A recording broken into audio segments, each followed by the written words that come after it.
আসসালামু আলাইকুম বন্ধুরা, কেমন আছেন আপনারা সবাই? আমি ভালো আছি, আল্লাহর অশেষ সহমতে। আশা করছি আপনারাও সবাই ভালো আছেন। আপনাদের সবার সুস্বাস্থ্য কামনা করে আজকের ব্লগটা শুরু করছি। তো আজকের ব্লগটা আমি এখান থেকে শুরু করছি। তো রেডি হয়ে নিয়েছি একদম পুরো। তো আজকে হচ্ছে বোনকে নিতে আসবে, তো তার জন্যই যাব। আমি যাচ্ছি, বাবাই যাচ্ছে, আর আপনাদের দাদাভাই যাচ্ছে। তো চলেন দেখাই।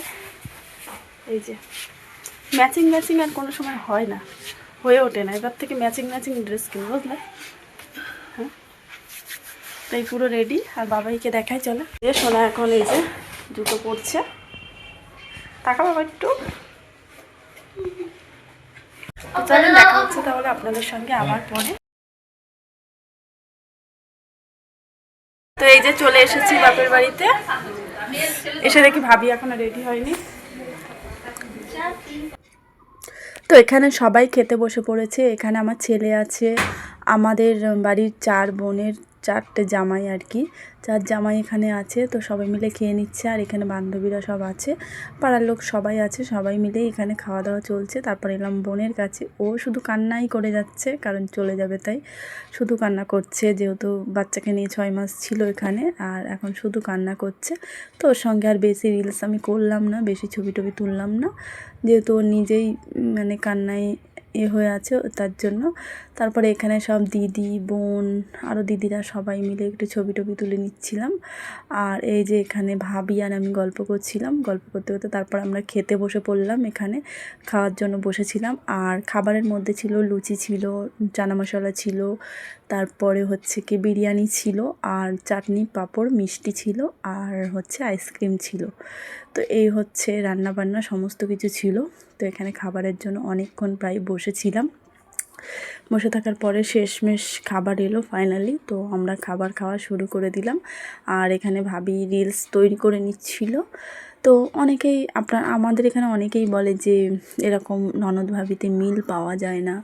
ঠিক আছে, ননদ ভাবিতে মিল কেন অমিল হবে? আমি তো এটা বুঝতে পারি না। মানে শত্রুতাটা কেন হবে? কেন একে অপরের প্রতি হিংসা হবে? ননদ ভাবি হোক বা যায় হোক, এগুলো হিংসাটা কেন হবে সেটা তো আমি বুঝতে পারি না। হ্যাঁ, তো আমি যদি ভালো হই, আমি মনে করি যে আমার সাথে ভালো হবে, এটা আমি জানি। আমি যদি নিজেই খারাপ হই, তাহলে অন্যকে কী করে আমি ভালো করব, তাই না? আগে নিজেকে ভালো হতে হবে। তো প্রতিটা সম্পর্ক টিকিয়ে রাখতে গেলে, ভালো রাখতে গেলে না, অনেকটা স্যাক্রিফাইস, অনেকটা ত্যাগ করতে হয়, নাহলে হয় না। সব কিছু আমি নেব, আমি পড়বো, এরকম করলে তো তাহলে সব সম্পর্কই ভেঙে যাবে, তাই না? সে ননদ ভাবি হোক, আর যায় হোক, আর বোনে হোক, আর ভাই হোক। তো সম্পর্কটাকে না আমি অনেক গুরুত্ব দিই, কারণ সম্পর্কটাকে গুরুত্ব না দিলে আমাদের সংসারে কিন্তু প্রতিনিয়ত একটা অশান্তি হবে। ভাই যায় ভাবি, ননদ। ঠিক আছে, পরের মেয়ে যখন আসছে, আমিও তো কারোর ভাবি, আমি আমার ননদের সঙ্গে কেন ঝামেলা করব?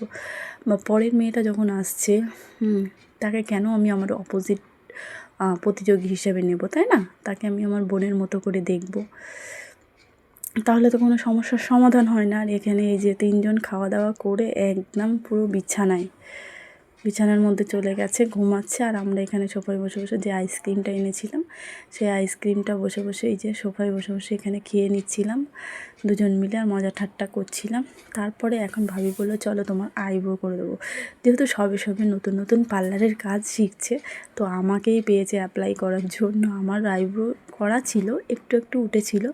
তো এত করে যখন বলছে, ও লোক পাচ্ছে না, তো আমি বললাম ঠিক আছে, বলছে যখন করি। তো মোটামুটি ভালোই, কিন্তু আমার যেগুলো উঠেছিল আর কি আইব্রো, সেগুলো সমস্ত কিছু কিন্তু আমার সেভ করে দিয়েছে, বেশ সুন্দর করে সেভ করে দিয়েছে।